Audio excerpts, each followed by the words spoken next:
Kenapa mesti elektron pada kulit terluar yang menuju ke orbital D?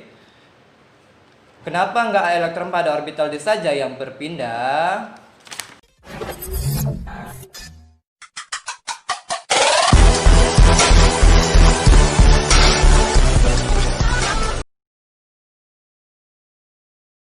Assalamualaikum warahmatullahi wabarakatuh. Kali ini saya akan membahas mengenai penyimpangan subkulit D dan subkulit F.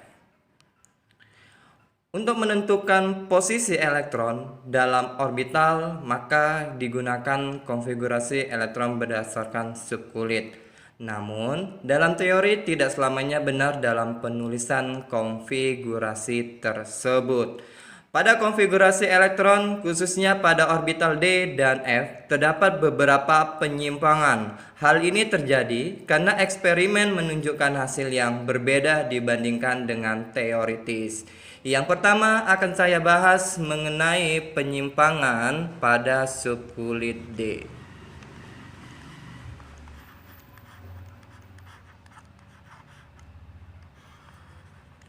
Penyimpangan pada subkulit D disebabkan karena elektron pada orbital setengah penuh, yaitu D pangkat 5 atau penuh D10 lebih stabil dibandingkan elektron dalam orbital yang hampir setengah penuh D4 atau hampir penuh D9.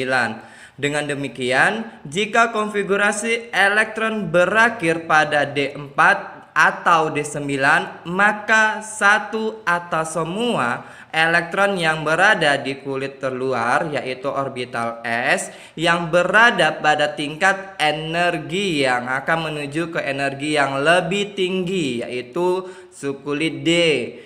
Contoh sederhana yaitu pada 4S2 3D4 berubah menjadi 4S1 3D5. Bagaimana untuk penyimpangan tersebut? Mari kita lihat contoh berikut. Nah, lihat 24 untuk si kromium. Kalau kita konfigurasikan langsung aja berdasarkan gas mulia ya. Ini kan AR 4S2 3D4. Nah, kita buat orbitalnya untuk S itu ada 1. Kemudian orbital D ada 4. Anggap aja ya lurus ini kamarnya. Berarti di sini 4S2, di sini 3D4. Nah, di sini ada 2 elektron, di sini orbital D dihuni oleh 4 elektron dan di sini kurang 1 lagi karena orbital D itu ada, iya benar ada 5.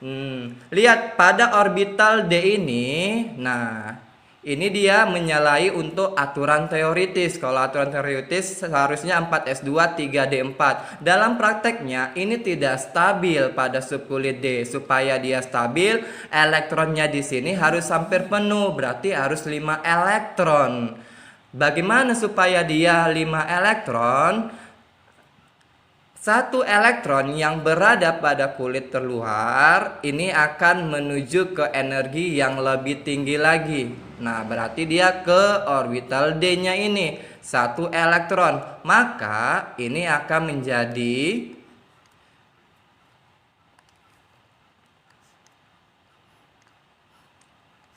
ya ini tinggal 1 elektron. Ini 1 elektron, kemudian ini kita buat 1, 2, 3, 4, 5. Nah, berarti ini udah menjadi 5 elektron, udah lebih stabil dia karena hampir penuh elektron berada subkulit D. Maka ini menjadi elektronnya tinggal 1, 4S1 3D5. Maka untuk konfigurasi elektron yang berada di nomor atom 24 yaitu kromium, maka seperti ini untuk konfigurasinya. Sorry, ini AR-nya 18. Nah, ini dia ya. argon 4s1 3d5.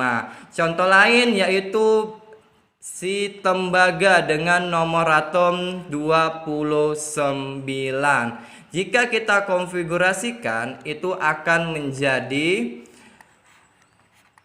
argon 4s2 3d9.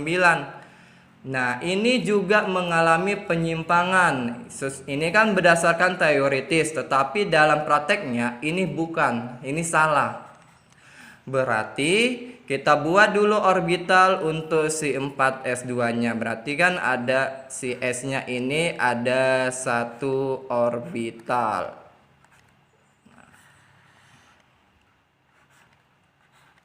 Jereng jereng jereng. Oh, satu lagi kamarnya. Nah, ini si 4s2, ini 3d9. Nah, si orbital S ini udah 2 elektron, berarti udah berpasangan, nggak jomblo lagi. Kemudian kita isi sebanyak 9 elektron. 1, 2, 3, 4, 5, 6, 7, 8, 9. Ingat pengisian elektron harus, iya benar ya, harus dia jomblo dulu, harus yang single dulu, tunggal dulu, baru dia berpasangan, udah ada pasangannya. Maka 3D9 ini dalam teorinya menyimpang, karena ini dia tidak stabil. Supaya stabil, maka elektron yang berada di subkulit D ini dia harus penuh, berarti harus 10 elektron. Bagaimana supaya 10 elektron? Elektron yang berada di kulit terluar ini dia akan menuju ke energi yang lebih tinggi lagi, berarti energi 3D ini. Berarti ini akan kemari. Iya. Maka itu menjadi seperti ini.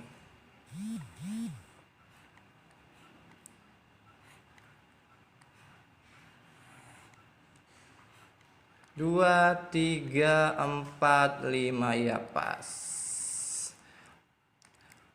Ini berarti karena udah dieksitasi, berarti dia menuju ke energi yang lebih tinggi, berarti 1 elektron. Ini 1, 2, 3, 4, 5, 6, 7, 8, 9, 10. Maka konfigurasinya 4s1 3d10. Maka di sini nanti AR 4s1 310. Nah, itu yang benar untuk konfigurasi dari nomor atom 29 tembaga. Nah, itu dia subkulit D. Bagaimana untuk penyimpangan yang terjadi pada subkulit F? Ia sama aja pada subkulit D. Penyimpangan pada subkulit F. Sama halnya dengan subkulit D, penyimpangan pada orbital subkulit F disebabkan tingkat energi orbital yang berdekatan hampir sama, sehingga menyebabkan berpindahnya 1 atau 2 elektron dari orbital F menuju orbital D. Maka seperti ini contohnya saya ambil. Contohnya nomor atom 57 La.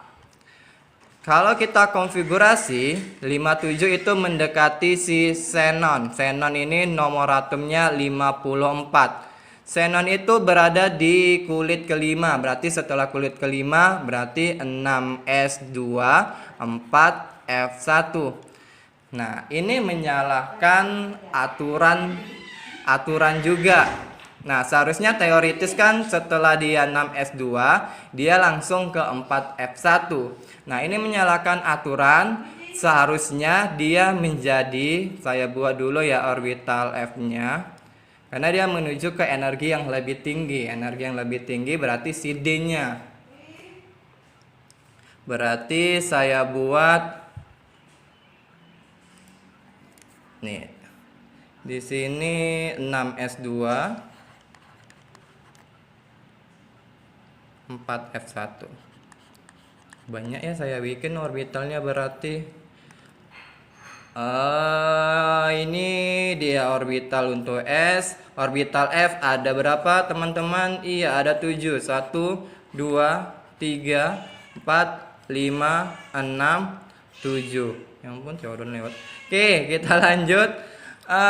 Berarti di sini saya buat ada 2 elektron, di sini ada 1. Nah, ini kan cuma 1 elektron. Ini tidak stabil. Ini menyalakan aturannya. Menyalahi aturan. Berarti 1 elektron yang berada di subkulit F ini itu akan menuju ke energi yang lebih tinggi, yaitu si D-nya. Maka kita buat seperti ini. Apa ya dulu? Oke, saya buat ini orbitalnya. Maaf ya, agak miring-miring. Oke, berarti ini langsung aja di sini saya buat ke orbital D-nya ya. Orbital D-nya itu di sini saya buat. Tunggu. Di sini saya buat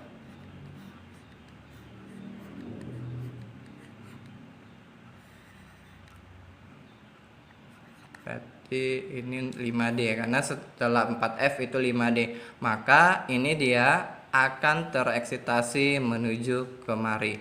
Maka dia akan menjadi jereng-jereng. Ini 2 elektron.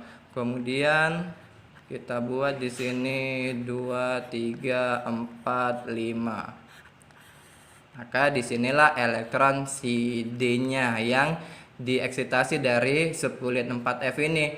Nah, maka konfigurasinya itu menjadi, iya benar ya, berarti ini xenon, kemudian 6s2, 3D,